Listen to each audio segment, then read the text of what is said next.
It may seem like a dream to wake up one day and learn that you may receive up to $30,000 in stimulus money over the course of the next 5 years.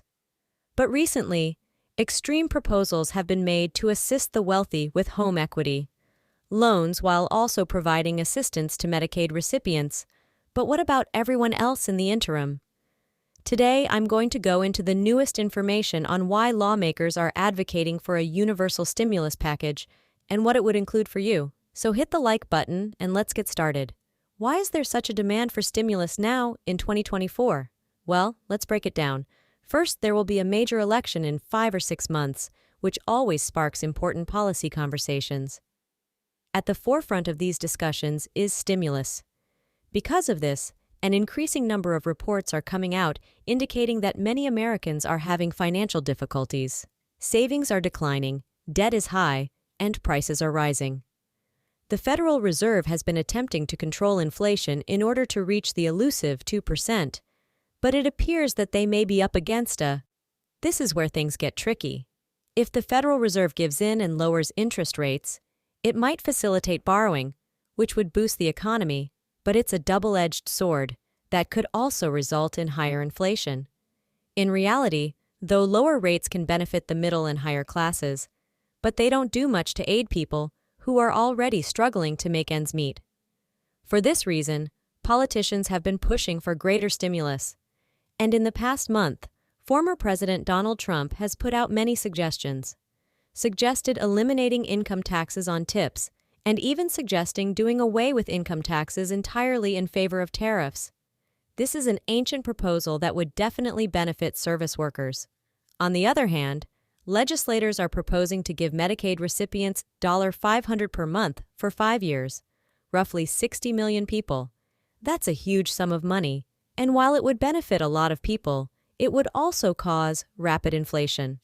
Nevertheless, the idea of stimulus for all is gaining popularity, with cities like San Diego pressing to increase the hourly minimum wage to $25. It is evident that there is a lot of experimenting taking place at the state level, so what can we really expect? California is even testing a new program to charge drivers by the mile instead of paying a gasoline tax. Anticipate as a. Although a large-scale federal stimulus program looks improbable, there are other options. Potential changes to eligibility conditions or tax bracket adjustments might potentially affect SNAP recipients. Child tax credits, increases in child tax credits, or even an increase in Social Security payments could be coming soon. Now that all of these concepts are being discussed and could become reality in the next months, let's examine the ramifications of these suggested stimulus plans in more detail. It is controversial to propose doing away with income taxes on tips and even doing away with income taxes altogether because it seeks to direct more funds. This change might have enormous repercussions for the hospitality industry, where tips are a substantial portion of wages. It could lead to higher take-home pay for workers in restaurants, bars, hotels, and other establishments, as well as into the pockets of service workers who frequently rely significantly on tips as part of their income. Further service-oriented companies, however, much thought would need to be given to the proposal's viability and wider economic ramifications. Although switching from income taxes to tariffs would stabilize federal revenue streams, it would drastically change how the government is financed. Tariffs are a classic tool used by the government to safeguard indigenous industries, potentially impact trade relations as opposed to serving as the main source of income. In order to minimize unforeseen repercussions and maintain budgetary stability, such a move would need careful preparation and analysis. Meanwhile, other concerns are raised by the plan to give Medicaid recipients $500 per month for 5 years.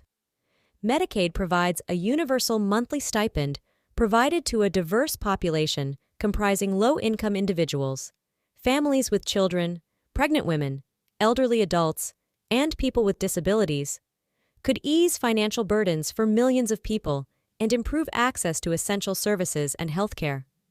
However, concerns about inflationary pressures and the sustainability of such expenditures over time, the long run, are valid when offering targeted help according to certain requirements or income levels, might produce comparable social benefits while reducing financial risks. Additionally, state and local governments are implementing minimum wage changes as a means of addressing economic inequality. The proposal in San Diego to increase the minimum wage while raising wages can improve economic security for low-wage workers. It also presents challenges for businesses operating in competitive markets to effectively accommodate higher labor costs. Businesses may need to adjust pricing, productivity, or operational standards. $25 an hour reflects a larger trend of municipalities responding to local economic conditions. Tactics. By directly connecting road usage to costs, California's pilot program to charge drivers by the mile rather than taxing gasoline introduces a novel approach to transportation funding and environmental policy. Policymakers aim to create a more equitable system that aligns with shifting patterns of energy consumption while transitioning to a more environmentally friendly system. Getting beyond technical, administrative, and political obstacles is necessary to switch from traditional gasoline taxes to mileage-based levies. As policymakers investigate innovative revenue models, public acceptance and equitable implementation across a range of socioeconomic groups will be crucial factors to take into account.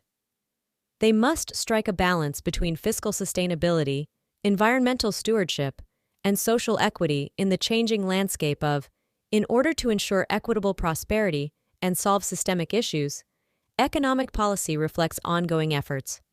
As these conversations progress, stakeholders must take into account potential trade-offs and unintended consequences of suggested policies. Looking ahead, all Americans will need to use evidence-based decision-making and collaborative participation to navigate difficult issues and achieve long-term results. Course of stimulus talks will probably get up steam as election season draws near. In the face of uncertainty, political dynamics and public opinion will affect the extent and timing of legislative initiatives. Sustained attention and knowledgeable involvement are essential for establishing laws that support economic stability and equitable opportunity. Remain knowledgeable, remain involved, and guys, keep in mind that every Social Security rule has exceptions and is subject to change. It's recommended to always consult the Social Security website. Stay tuned for updates on how these developments may affect your financial welfare and future chances. You can access your Social Security account at sesa.gov.online security account. Details for your benefits are available to a large number of persons. 67 is the magic number. What makes age 67 unique is that, for many, it's the age at which they can start receiving their full retirement benefits, or, alternatively, the age at which they can retire early and start collecting benefits. Proportion of your advantages. If your birth year falls between 1943 and 1954, your benefit amount will increase progressively to the full amount after you reach F, as stated by ssa.gov.